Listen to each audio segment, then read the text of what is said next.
ാവ് രണ്ടാമത്തെ ഈ സിനിമ ബഷീർക്കയുടെ ഡയറക്ഷനും സലീംക്കയുടെ അഭിനയത്തിന് നല്ല രീതിയിൽ വന്നിട്ടുണ്ട്. ഇനിയുമെല്ലാം നിങ്ങൾക്ക് കാണാമല്ലോ. വേറെ പ്രത്യേകിച്ചൊന്നും പറയുന്നില്ല. എല്ലാവർക്കും എൻ്റെ നമസ്കാരം.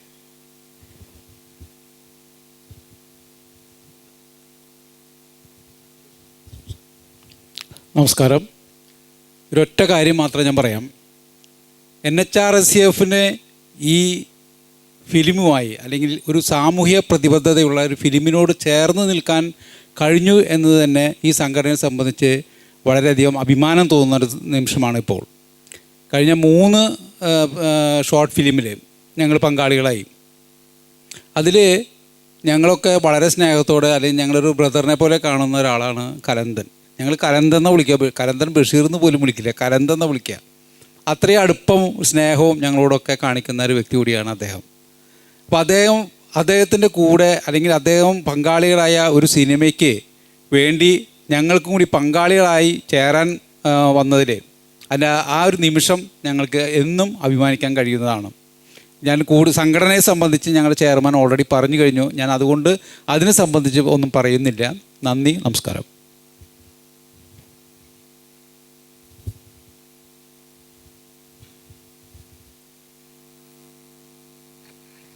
ഇനി മീഡിയയുടെ ഭാഗത്തുനിന്ന് ആർക്കെങ്കിലും ചോദിക്കാനുണ്ടെങ്കിൽ ചോദിക്കാം.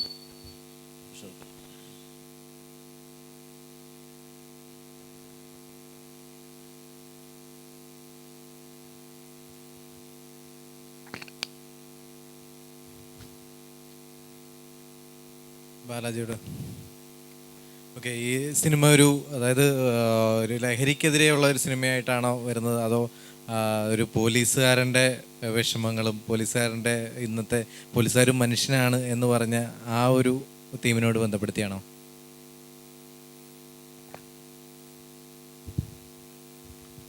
ഇതിനെക്കുറിച്ച് ആധികാരികമായിട്ട് പറയേണ്ടത് കലന്തൻ ബഷീറാണ്. കഥയും തിരക്കഥയും സംവിധാനവും ഒക്കെ അദ്ദേഹമാണ്. എങ്കിലും രണ്ടും ടച്ച് ചെയ്ത് കൊണ്ടുപോകുന്നൊരു സിനിമയാണത്. അതായത് ഇതിൻ്റെ ഹൈലൈറ്റ് എന്ന് പറയുന്നത് പോലീസുകാരനും ഒരു ജീവിതമുണ്ട് എന്നുള്ളതാണ്. അത് എങ്ങനെ എന്നുള്ളത് പറയുമ്പോൾ നമ്മൾ ലഹരി എന്ന് പറയുന്ന ഒരു അതിവിപത്തിനെ തരണം ചെയ്യുന്ന ഒരു സീക്വൻസ് കൂടെ ഉണ്ട്. അപ്പോൾ ഇത് രണ്ടും കൂടെ മിക്സ് ചെയ്ത് പോകുന്ന ഒരു കഥയാണ്. ഇതിനെക്കുറിച്ച് വ്യക്തമായിട്ട് കലന്തന് മാത്രമേ പറയാൻ പറ്റുള്ളൂ, കാരണം ഞാനും കണ്ടിട്ടില്ല. ഇത് പോലീസുകാരൻ്റെ സ്റ്റോറി എന്ന് പറയാൻ പറ്റില്ല. ഇതെന്ന് പറഞ്ഞാൽ ലഹരിക്കെതിരായിട്ടുള്ള സ്റ്റോറിയാണ്.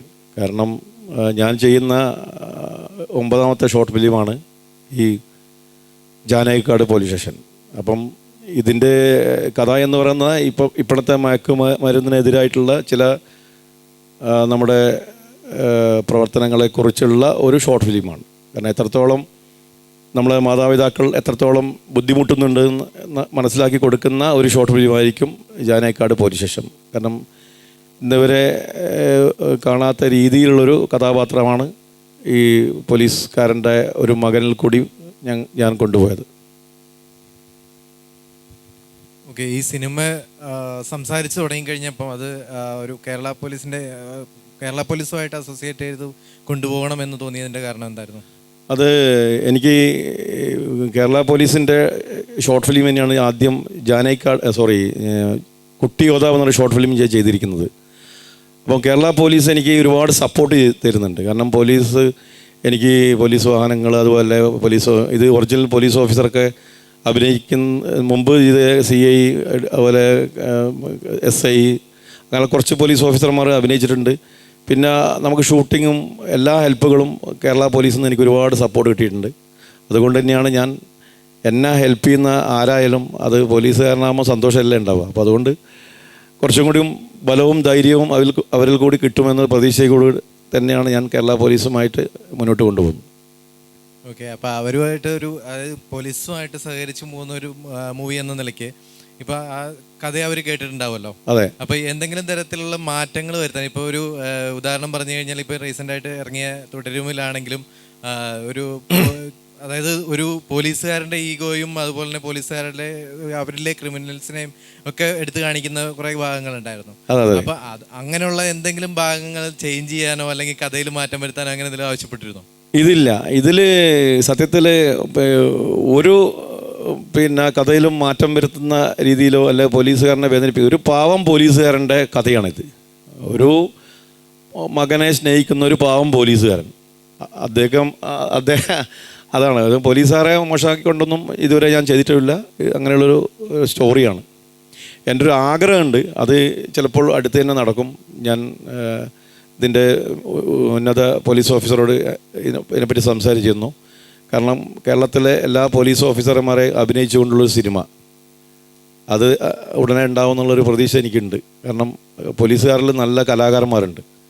അവർ തന്നെ ഇതിൽ എല്ലാ കഥാപാത്രവും ചെയ്തുകൊണ്ടുള്ളൊരു സിനിമ അടുത്തുണ്ടാവും എന്നുള്ള ഒരു പ്രതീക്ഷിക്കാം. ഈ സിനിമ ഏറ്റവും പ്രേക്ഷകർ കാണുമ്പം, അതായത് അവർ കണ്ട് ഇറങ്ങുമ്പോൾ സമയത്ത് ഒരു ലഹരിക്കെതിരെ ഉള്ള ഒരു അവബോധനം എന്നുള്ള രീതിയിൽ എത്രമാത്രം അത് ഇമ്പാക്റ്റ് ഉണ്ടാക്കാൻ ശ്രമിച്ചിട്ടുണ്ട്?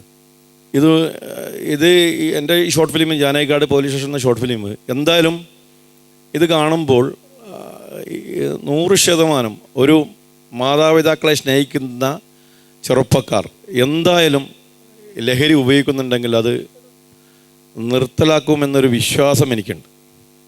അത്രമാത്രം ഒരു ആയത്തുള്ളൊരു സ്റ്റോറി തന്നെയാണ് ഞാൻ തിരഞ്ഞെടുത്തത്. അതിലൊരു വിശ്വാസം എനിക്കുണ്ട്. ഒരു കുട്ടിയെങ്കിൽ നന്നായാൽ അതിൻ്റെ ക്രെഡിറ്റ് എനിക്കല്ലേ. ലഹരിമരുന്നിന് പോലീസുകാരുടെ അതായത് ഒത്തിരി പ്രവർത്തനങ്ങൾ ഇപ്പോൾ നടത്തുന്നുണ്ട്. അതായത് അവർ ഒത്തിരി ബോധവൽക്കരണ ക്ലാസ്സുകളൊക്കെ നടത്തുന്നുണ്ട്. ആ രീതിയിലേക്ക് എന്തെങ്കിലും തരത്തിലുള്ള ഈ സിനിമയായിട്ട് ബന്ധപ്പെട്ട് ഈ സിനിമയിൽ ഇന്നത് വേണം എന്നുള്ള തരത്തിൽ ആവശ്യപ്പെട്ടിരുന്നോ എന്തെങ്കിലും? ഇല്ല, അതൊന്നും ആവശ്യപ്പെട്ടില്ല. കാരണം കഥ പോലീസ് ഓഫീസർമാരൊന്നും അതിനെപ്പറ്റി യാതൊരു എനിക്ക് എൻ്റെ ഉത്തരവാദിത്തം കൂടി തന്നെ മാത്രമാണ് ഞാൻ ഈ ഷോർട്ട് ഫിലിം സംവിധാനം ചെയ്തിരിക്കുന്നത്. ബാലാജിയുടെ ഒത്തിരി പോലീസ് വേഷങ്ങൾ നമ്മൾ കണ്ടിട്ടുണ്ട്. അപ്പം ആ ഒരു പോലീസ് വേഷം കണ്ടിട്ട് ആള് അതിനകത്തൊരു തറവാണ്, അല്ലെങ്കിൽ ആള് പെട്ടെന്ന് അല്ല. ബാലാജിനെ സംബന്ധിച്ചിടത്തോളം ബാലാജി ഞാൻ തമ്മിൽ ഒരുപാട് വർഷത്തെ ബന്ധമുണ്ട്. ഞങ്ങൾ അത്രയും എനിക്കിഷ്ടമാണ് ബാലാജി ഒരു ബെസ്റ്റ് ആക്ടറാണ് 100%. കാരണം ബാലാജി ഇതിൽ അഭിനയിച്ചതാണ് എൻ്റെ ഏറ്റവും വലിയ ഭാഗ്യം. കാരണം ഞാൻ കൊണ്ടുവന്ന പുതുമുഖം നടനാണ് സലീം ഖാ. അപ്പോൾ സലീം ഖാൾക്ക് എന്തെങ്കിലും കുറവുകളുണ്ടെങ്കിൽ അത് ബാലാജി കൂടി നേത്താന്നുള്ള രീതിയിൽ തന്നെയാണ് ബാലാജീനെ ഞാൻ സലീം ഖാനെ സപ്പോർട്ട് ചെയ്തിരിക്കുന്നത്.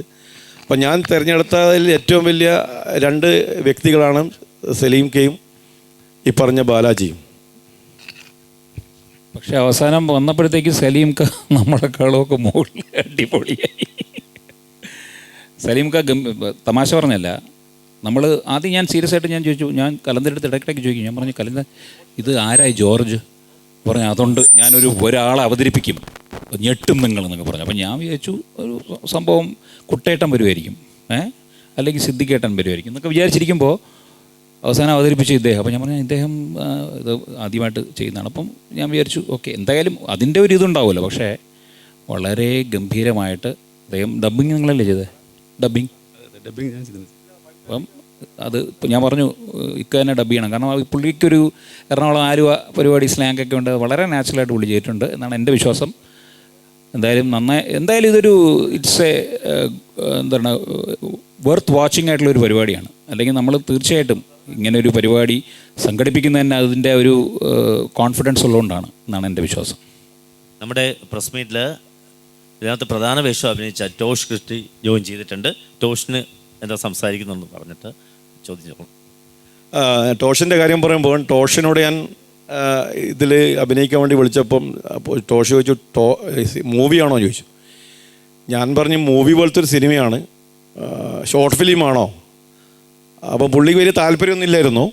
പക്ഷേ പുള്ളി ഇത് അഭിനയിച്ചു സീന് കണ്ടപ്പോൾ എന്നെ കെട്ടിപ്പിടിച്ച് ഉമ്മ വന്നിട്ട് പറഞ്ഞു, നീ ഇതോടെ രക്ഷപ്പെടും, നോക്കാം.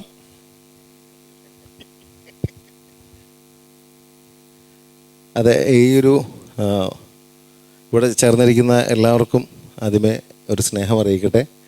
ഈ വർക്കിൻ്റെ ഭാഗമാകാൻ കഴിഞ്ഞാൽ ഒത്തിരി സന്തോഷമുണ്ട്. പിന്നെ കാണുന്നവർ തന്നെയാണ് ഇതിനെ ഒരു വിലയിടേണ്ടത്. അതുകൊണ്ട് നിങ്ങളുടെ ഭാഗത്തുള്ള സ്നേഹവും സന്തോഷവും ഒക്കെ ആഗ്രഹിക്കുന്നു. Thank you.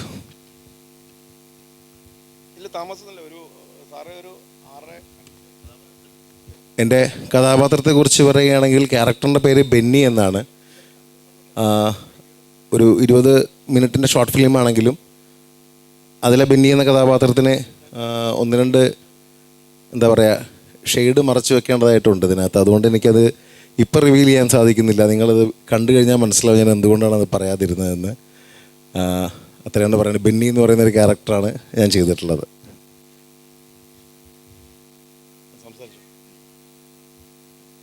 ഇതിൽ ഈ പോലീസിനെ കുറിച്ചൊരു പരാമർശം വന്നല്ലോ. നമ്മളതിൻ്റെ കണ്ടൻ്റാണ് നോക്കേണ്ടത്. നിങ്ങൾ ആരൊക്കെയാണ് എന്തൊക്കെയാണെന്നതിനേക്കാൾ ആ സ്റ്റോറി എന്ത് മെസ്സേജാണ് കൊടുക്കുന്നതെന്ന്. നമുക്കൊക്കെ ഒരു ധാരണ ഉണ്ട്, പോലീസുകാരുടെ മക്കൾ പോലും അല്ലെങ്കിൽ പോലീസുകാരുടെ മക്കൾ ഇതിലൊന്നും പെടില്ല എന്നൊരു മിഥ്യാധാരണ ഉണ്ട്. അപ്പം നമ്മുടെ ഈ സന്ദേശത്തിൽ പറയുന്നത് ഈ ഒരു മെനാസിൽ ആരും ഒഴിവാക്കപ്പെടില്ല, എല്ലാവരുടെ മക്കൾക്കും ഇത് സംഭവിക്കാമെന്നൊരു സന്ദേശം കൂടി അതിനകത്തുണ്ട്. അതാണ് പ്രൊജക്റ്റ് ചെയ്തിട്ട് കാണിച്ചേക്കുന്നത്. ജാനകിക്കാട് പോലീസ് സ്റ്റേഷൻ്റെ സ്റ്റോറിയുടെ കണ്ടന്റ് അതാണ്.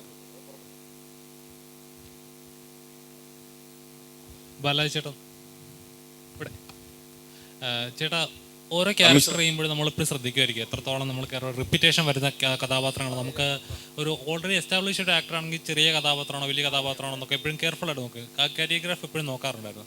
ചേട്ടൻ ചെയ്യുന്ന കഥാപാത്രങ്ങളും ചിലത് നല്ല രീതിയിൽ ആളുകൾ ഓഡിയൻസ് ആ കഥാപാത്രത്തെ അക്സെപ്റ്റ് ചെയ്യും. സീരിയലാണ് അങ്ങനെയൊക്കെ ആയത്. എത്രത്തോളം കെയർഫുൾ ആണ് ഓരോ കഥാപാത്രം ചൂസ് ചെയ്യുമ്പോൾ ചേട്ടൻ? നമ്മളെ സംബന്ധിച്ചിടത്തോളം ഈ ഓരോ കഥാപാത്രവും ഡിഫറെൻ്റാണ്. ഇപ്പോൾ പോലീസുകാരനാണ്, ഇപ്പം ഞാൻ ചെയ്തിട്ടുള്ള ഒരു മെമ്മറീസിലെ പോലീസുകാരനായിരിക്കില്ല ഫയർമാനിൻ്റെ പോലീസുകാരൻ. പോലീസാണ് അയാളുടെ ജോലി എന്നുള്ളതിൽ കവിഞ്ഞ് ഒരു ബന്ധവും ആ കഥാപാത്രങ്ങളിൽ ഉണ്ടാവില്ല. ഞാൻ സമീപിക്കാറ് അങ്ങനെയാണ്. അല്ലാതെ പോലീസ് വേഷമാണ് അതുകൊണ്ട് ചെയ്യില്ല എന്ന് പറയുന്നത് എന്നെ സംബന്ധിച്ചൊരു മണ്ടത്തരമാണ്. ഓരോ പോലീസ് കഥാപാത്രത്തിനും താത്വിക അവലോകനം എന്ന് പറഞ്ഞൊരു പോലീസ് ഒരു ക്യാരക്ടറുണ്ട്, ഫയർമാനിലൊരു പോലീസ് ക്യാരക്ടറുണ്ട്, മെമ്മറീസിലൊരു പോലീസ് ക്യാരക്ടറുണ്ട്, ഒപ്പത്തിലൊരു പോലീസ് ക്യാരക്ടറുണ്ട്, പറഞ്ഞു കഴിഞ്ഞാൽ ഒരുപാട് പോലീസ് ക്യാരക്ടറുണ്ട്. പക്ഷേ ഈ ഓരോ പോലീസ് കഥാപാത്രത്തിനും ആ കഥാപാത്രത്തിൻ്റെ സ്വഭാവം വെച്ചിട്ട് വ്യത്യസ്തത ഉണ്ടാവും. അവർ വളർന്നു വരുന്ന രീതി, ജീവിത സാഹചര്യങ്ങൾ, കഥയിലെ സാഹചര്യങ്ങൾ, കഥയിൽ അത് പ്ലേസ് ചെയ്യുന്ന രീതി, ഇത് മാത്രമേ ഞാൻ നോക്കുന്നുള്ളൂ പോലീസ് ക്യാരക്ടറിനെ സംബന്ധിച്ചോളം. പിന്നെ ആസ് ഫാർ ആസ് ഏതൊരു സിനിമയിലോ അല്ലെങ്കിൽ ഒരു സീരിയലിലോ അല്ലെങ്കിൽ ഷോർട്ട് ഫിലിമിലോ റീൽസിലോ നാടകത്തിലോ സ്റ്റേജ് പ്രോഗ്രാമിലോ വിളിക്കുമ്പോഴും നമ്മൾ നോക്കുന്നത് നമ്മുടെ കഥാപാത്രത്തിന് എന്തെങ്കിലും ചെയ്യാനുണ്ടോ എന്നുള്ളതാണ്. അതർ ദാൻ പാസിംഗ് ഷോട്ട്, അത് ഒരു പാസിംഗ് ഷോട്ടിൽ പോലും വിസ്മയം തീർത്തിട്ടുള്ള നടന്മാരുണ്ട്, ആ ബോഡി ലാംഗ്വേജ് ഉണ്ട്. അപ്പോൾ ഒരു നടനെ സംബന്ധിച്ചിടത്തോളം നമ്മൾ കിട്ടുന്ന കഥാപാത്രം എങ്ങനെ നമ്മുടെ സിഗ്നേച്ചർ ഉണ്ടാക്കുക എന്നുള്ളതാണ്. അല്ലാതെ കഥാപാത്രത്തിൻ്റെ വലിപ്പച്ചെറുപ്പത്തിൽ ഒരു കാര്യമില്ല. ഇപ്പോൾ